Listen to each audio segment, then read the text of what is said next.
자비로우신 주님, 주님께서 우리를 자비롭게 여겨주시니 우리가 잠을 깨치고 일어나 새벽을 맞습니다. 우리의 코가 호흡을 지속하고 우리의 온몸이 깨어나 하나님 앞에 앉았습니다. 한시라도 주님의 자비가 없으면 우리는 쓰러질 몸입니다. 조금이라도 주님께서 우리를 돌보지 않으시면 우리는 삶을 지탱할 수 없습니다. 이 아침의 호흡을 당연한 것으로 여기지 않겠습니다. 이 아침의 생명을 경이롭게 맞이합니다. 우리 존재의 근원 되시는 하나님께 찬송과 영광을 돌리며 아침을 시작합니다. 자비로우신 하나님, 그러나 하나님의 자비하심에 비하면 우리가 베푸는 친절과 너그러움은 보잘것없기 짝이 없습니다. 하나님께서는 우리의 빚을 탕감해 주시고는 너희도 서로의 빚을 탕감해 주라 하셨습니다. 하나님께서는 우리에게 자비를 베푸시고는 너희도 서로에게 자비를 베풀라고 부탁하셨습니다. 하지만 주님, 우리는 하나님의 자비하심만을 냉큼 누리고 나서는 우리 몫의 자비는 나 몰라라 하며 살았습니다. 하나님께서 우리의 빚을 탕감하여 주셨지만 우리는 우리에게 빚진 자에게서 1원 한 푼까지도 돌려받으려 눈에 핏줄을 세우고 험상궂은 얼굴로 무장합니다. 내가 너를 불쌍히 여김과 같이 너도 내 동료를 불쌍히 여김이 마땅하지 아니하냐고 물으시는 하나님의 추상과 같은 질문에 우리는 변명의 말을 찾지 못합니다. 하나님, 자비가 메마른 우리를 불쌍히 여겨주시옵소서. 우리로 하여금 하나님의 자비하심에 응답하여서 가족과 이웃과 동료와 묻 피조물을 너그럽게 대하며 살아가도록 하시옵소서. 하나님, 경칩이 지나고 봄꽃이 찾아드는 계절을 지나고 있습니다만 봄날의 아름다움을 만끽하기도 전에 화재의 소식들을 듣습니다. 엊그제 토요일 경남 하동의 지리산 자락에서 발생한 화재로 국립공원의 넓은 면적이 소실되었습니다. 인명이 희생되었다는 소식도 가슴 아프게 듣습니다. 게다가 어젯밤에는 대전의 어느 공장에서 그리고 서울 도봉산 능선에서 화재가 발생했다고 합니다. 도봉산의 화재는 다행히 진압되었으나 대전의 화재는 새벽까지 이어지고 있습니다. 이틀의 짧은 시간 동안 재산과 인명과 그리고 자연에 큰 피해를 듣습니다. 인간의 실수와 고의로 벌어지는 사고를 바라보면서 우리 인간이 꾸려가는 문명의 어리석음을 생각합니다. 하나님께서는 이 세상을 아름답게 가꾸라고 명령하셨지만 우리는 주님의 명령에서 저만치 떨어진 채 살아갑니다. 하나님께서는 이 세상에 조화로움을 명령하셨지만 인간은 저 하나 건사하기 위해 홀로 질주하는 것처럼 보입니다. 하나님, 우리 인간에게 삶의 터전을 일구는 지혜를 주시옵소서. 무엇이 아름다움이고 무엇이 조화로움인지 알게 하시고 실천하게 하시옵소서. 무엇보다 우리 그리스도인이 세상의 아름다움과 조화로움을 위해 분연히 앞장서도록 인도하시옵소서. 하나님, 새해 들어 각광을 받는 대화형 인공지능 서비스의 이면에서도 숨어있는 인간 본연의 악을 발견합니다. 한 차원 높은 기술력을 선보이는 서비스의 등장에 많은 사람이 새로운 현실의 가능성을 점치면서 벌어지는 현상을 흥미롭게 지켜보고 있습니다. 그러나 찬란한 기술 이면에 인간 착취의 현장이 숨어 있음을 간과할 수 없습니다. AI의 딥러닝을 위해 데이터에 라벨을 붙이는 이른바 텍스트 라벨링 노동을 저소득 국가의 노동자들이 감당하고 있습니다. 그들은 아동의 성적 학대를 비롯하여 살인과 자살과 고문과 자해와 같은 잔인한 영상을 분류하다가 외상 후 스트레스 장애를 호소하고 또 진단받기도 합니다.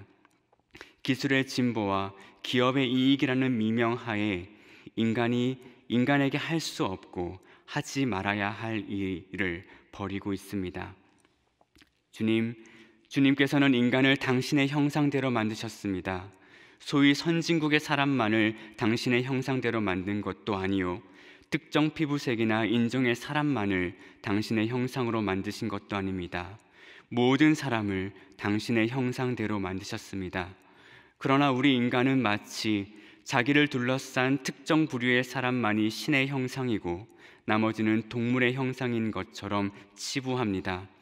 몇 푼의 돈을 미끼로 하여 인간의 존엄을 훼손합니다. 하나님, 우리 인간을 가엾게 여기시옵소서. 뒤틀린 행태를 바로 잡아주시옵소서.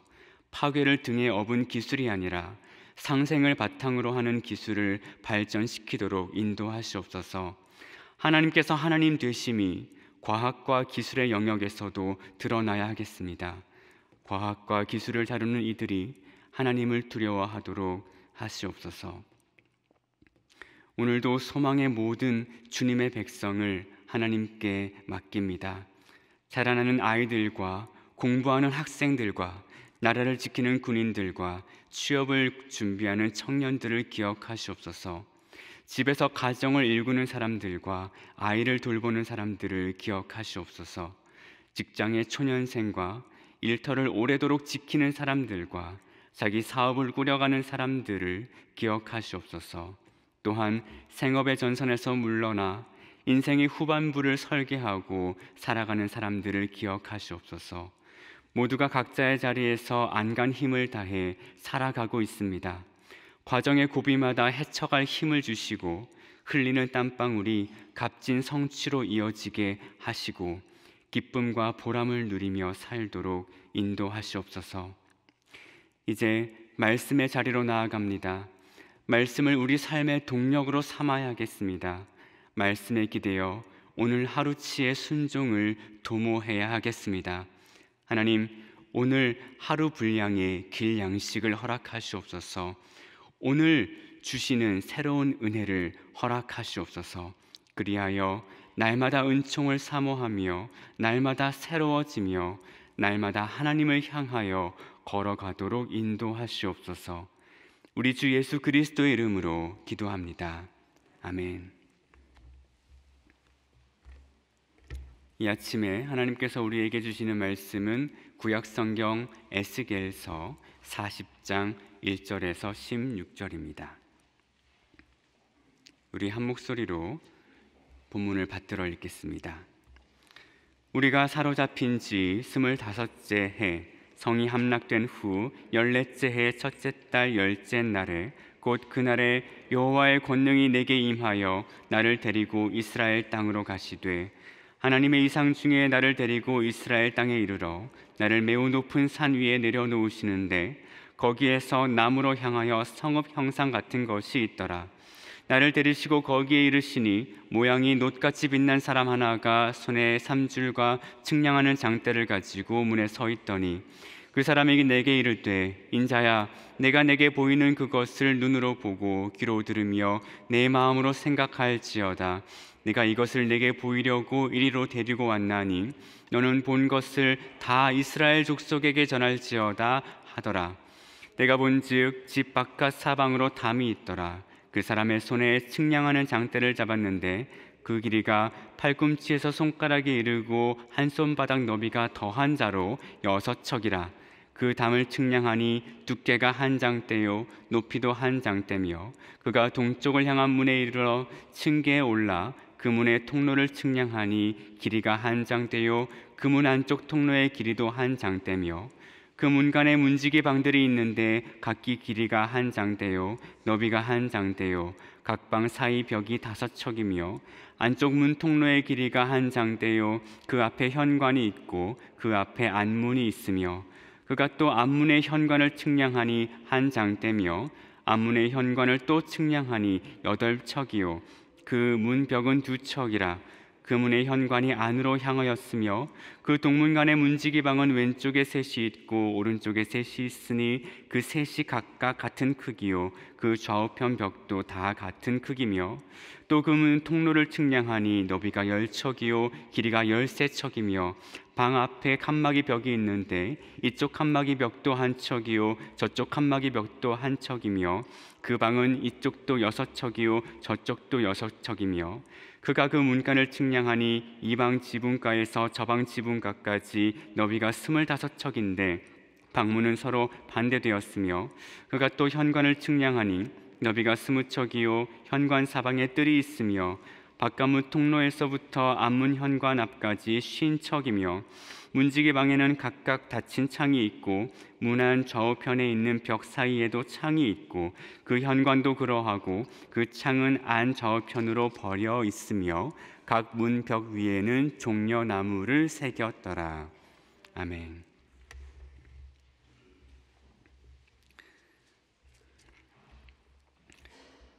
오늘 본문인 에스겔 40장부터 에스겔서의 마지막인 48장까지는 에스겔서의 절정이라고 말할 수 있겠습니다. 환상 속에 보여주시는 성전의 모습, 번제와 봉사와 제사장에 관한 규례, 예루살렘의 모습, 12지파의 땅을 분배하는 내용을 기록하고 있습니다.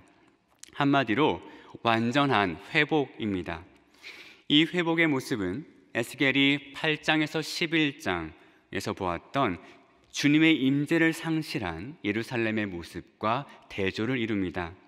11장 23절에서 떠났던 여호와의 영광이 40장 4절에서 다시 돌아옵니다. 오늘 본문은 회복의 비전을 시작하는 그런 단락입니다. 1절을 다시 읽습니다.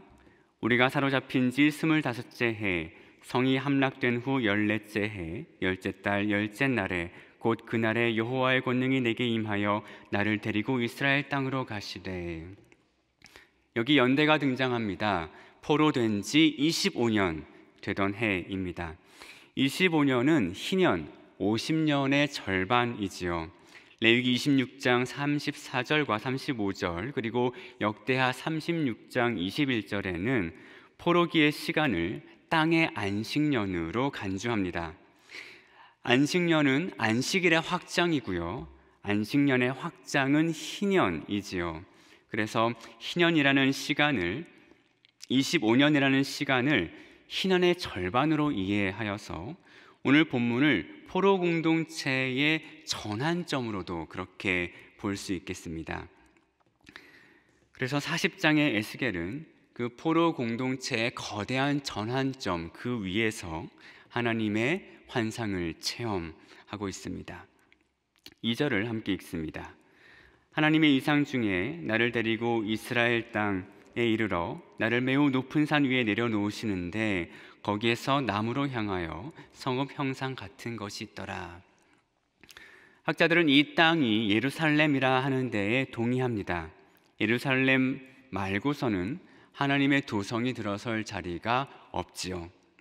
그러나 이 산이 현실의 공간이라는 데에는 동의하지 않습니다. 왜냐하면 실제로 예루살렘에는 매우 높은 산이 존재하지 않기 때문입니다.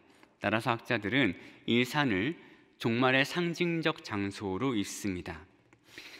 이 산은 마치 이사야서와 미가서에 등장하는 모든 작은 산 위에 뛰어난 산을 떠올리게 하는데요. 이사야 2장에 이런 말씀이 있습니다. 말일에 여호와의 전에 산이 모든 산 꼭대기에 굳게 설 것이요 모든 작은 산 위에 뛰어나리니 만방이 그리로 모여들 것이라. 미가서 4장에도 비슷한 말씀이 있죠. 끝날에 이르러서는 여호와의 전에 산이 산들의 꼭대기에 굳게 서며 작은 산들 위에 뛰어나고 민족들이 그리로 몰려갈 것이라. 이 높은 산은 계시록에서도 비슷한 정황으로 등장합니다. 계시록 21장에 성령으로 나를 데리고 크고 높은 산으로 올라가 하나님께로부터 하늘에서 내려오는 거룩한 성 예루살렘을 보이니.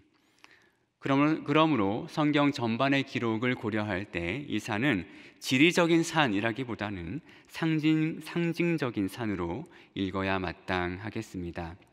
이러한 상징은 이후에 나타나는 그 예루살렘 도성, 그 성읍에 대한 환상에도 작용하는데 그 환상을 역시 일종의 상징으로 읽게끔 합니다. 3, 4절을 살펴보기 전에 먼저 5절부터 16절을 살펴보겠습니다. 오늘 본문인 40장부터 42장까지 마치 건축 도면을 연상케 하는 내용이 이어집니다. 건물의 구조 그리고 건물의 배열, 그 건물의 치수가 복잡하게 등장합니다. 건물의 한 장소마다 어떤 배열이 있고 또 치수가 있는데요. 그 각각의 어떤 의미가 있을까요? 아직은 잘 모르겠습니다. 그러나 이 치수는 실제 건축을 위한 치수가 아님은 우리가 알 수 있습니다. 왜냐하면 건축에 필요한 수평의 치수는 등장하는데 수직의 치수가 거의 등장하지 않기 때문입니다. 게다가 포르기 이후 성전을 재건하는 사람들도 굳이 이 에스겔의 환상을 토대로 그들이 성전을 짓지도 않았습니다. 그래서 이 에스겔의 환상을 어떤 성전 혹은 성읍의 실제 건축 도면으로 보기에는 좀 무리가 있겠습니다. 말씀드렸다시피 5절에서부터 그 성읍 여러 장소의 치수가 등장하는데요. 그 치수가 42장까지 대략 이어집니다. 이 본문은 설교하기 좀 난감합니다. 아마 다음부터 설교하시는 목사님들이 그 단락들을 끊어서 본문으로 가져가실 텐데요. 사실 본문들의 치수가 반복되면서 그 의미를 하나하나 새기기가 어렵겠다고 말씀을 미리 드립니다. 물론 더 잘 하시겠죠. 근데 이런 본문 읽기는 사실 끊어 읽기의 폐해라고도 말할 수 있습니다. 우리가 하는 이 성경 묵상, 소위 큐티라고 하는 묵상이 끊어 읽는 방식을 따르지요. 끊어 읽다 보면은 이런 구절들을 또 끊어 읽지 않습니까? 그래서 통으로 이해해야 하는 본문을 좀 단락 나눠서 이해하는 그런 경향이 생깁니다. 아무튼 이 어려운 구절인데요. 다만 저는 이 치수의 공간적인 느낌만 마치 서론처럼 여러분께 말씀드리고자 합니다. 5절을 보시면 단위를 측정하는 자가 등장하는데요. 팔꿈치에서 손가락에 이르고 거기에 한 손바닥 너비를 더한 자입니다.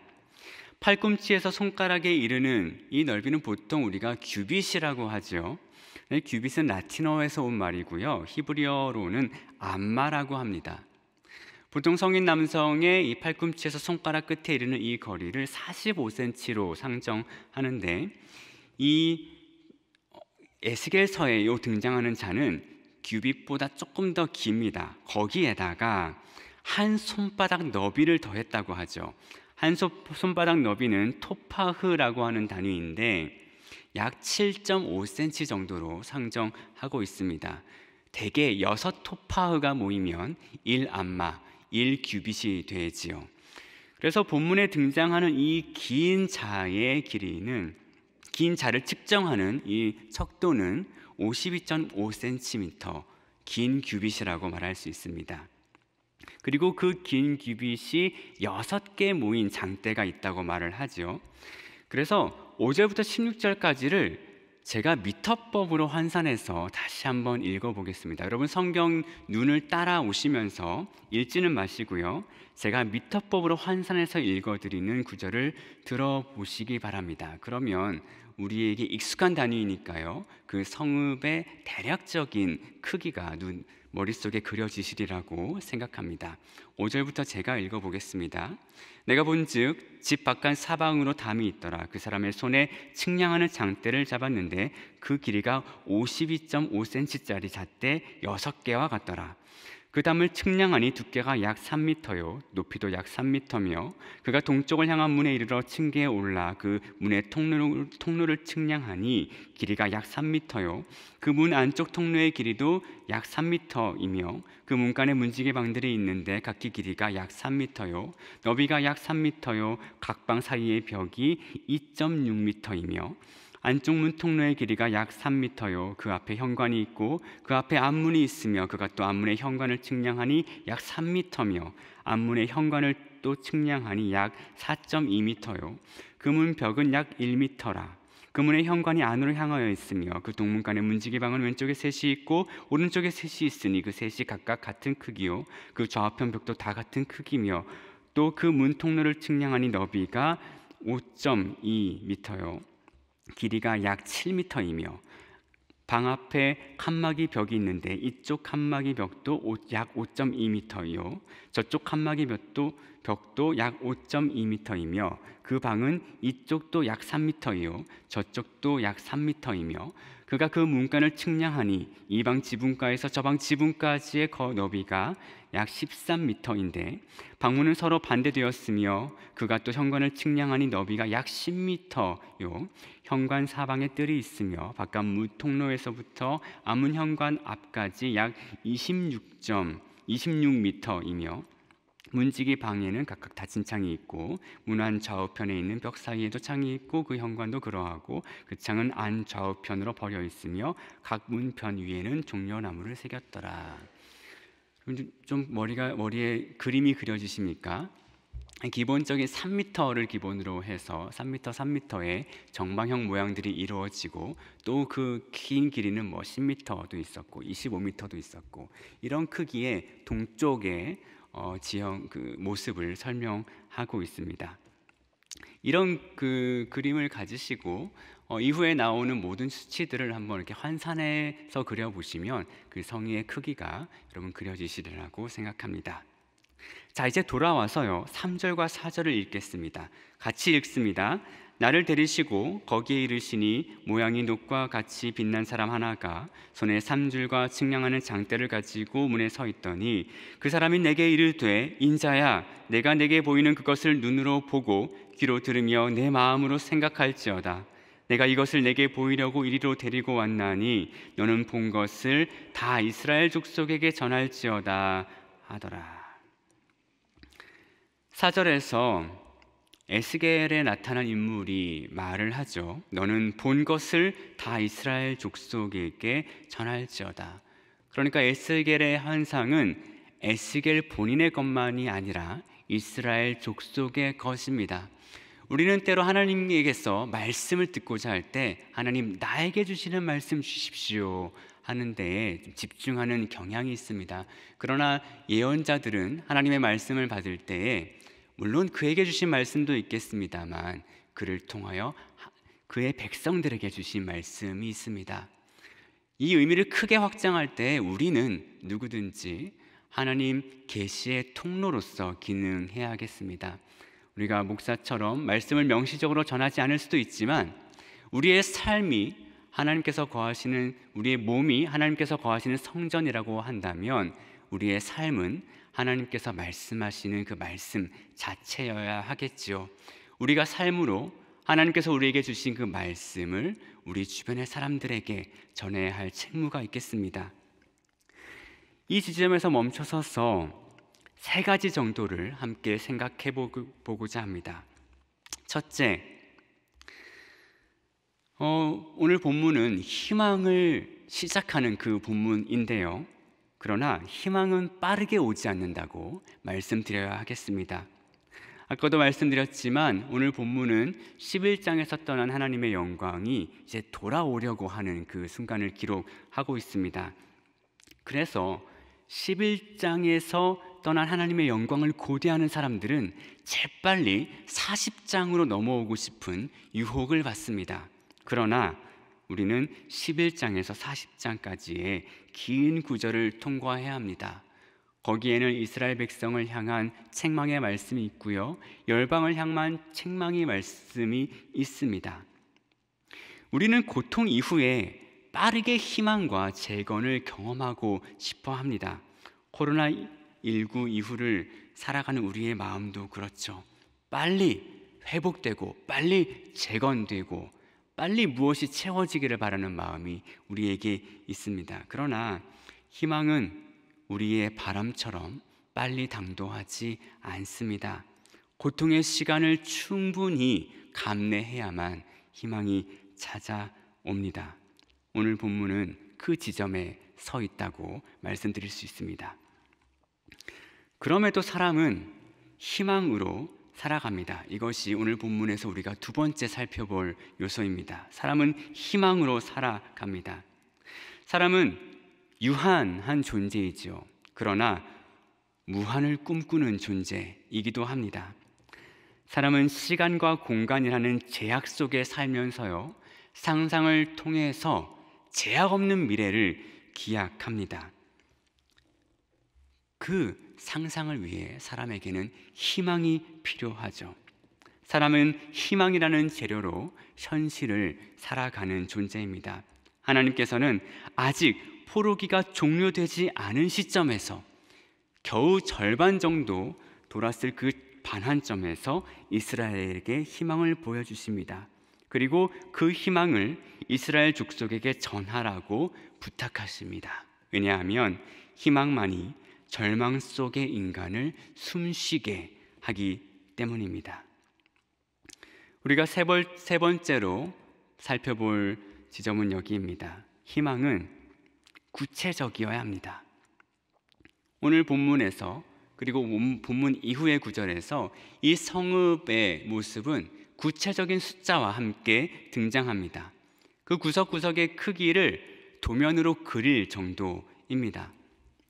막연한 희망은 희망으로 기능하지 못할 때가 많습니다. 누구의 말 맞다나 비록 희망이 아슬아슬하다 하더라도 그 실체는 명확해야 합니다. 하나님의 나라가 바로 그러하지요. 하나님의 나라는 비록 우리에게서 멀리 느껴지기도 하지만 그러나 우리에게 구체적인 실체로 주어집니다. 하나님의 나라는 막연한 것이 아닙니다. 바울 사도가 로마서 14장 17절에서 말씀하셨듯이 그분의 나라는 정의와 평화와 기쁨이라는 구체적인 실체와 함께 등장합니다. 거기에 희망이 있습니다. 오늘 하루 하나님께서 주시는 희망을 부여잡으며 살아가시기를 바랍니다. 비록 희망이 더디오고 그것이 아슬아슬하게 보이긴 합니다만 그러나 희망은 구체적인 모습으로 우리를 숨쉬게 합니다. 하나님께서 보여주시는 그 나라를 우리의 일상에서 꿈꾸시기를 바랍니다. 바로 정의와 평화와 기쁨의 나라인데, 다시 말해서 옳은 방법을 선택하고 조화로운 관계를 도모하며 삶의 매 순간을 경축하는 것, 그것이 하나님께서 우리에게 보여주시는 하나님의 나라, 그 나라의 구체적인 모습입니다. 그리고 이 삶이 그 희망을 부여받은 신자의 삶입니다. 이 거룩하고 복된 삶이 오늘 하루를 사는 우리 모두의 것이기를 간절히 빕니다. 아멘. 함께 기도하겠습니다. 하늘에 계신 우리 아버지, 아버지의 이름을 거룩하게 하시며 아버지의 나라가 오게 하시며 아버지의 뜻이 하늘에서와 같이 땅에서도 이루어지게 하소서. 오늘 우리에게 일용할 양식을 주시고 우리가 우리에게 잘못한 사람을 용서하여 준 것 같이 우리 죄를 용서하여 주시고 우리를 시험에 빠지지 않게 하시고 악에서 구하소서. 나라와 권능과 영광이 영원히 아버지의 것입니다. 아멘.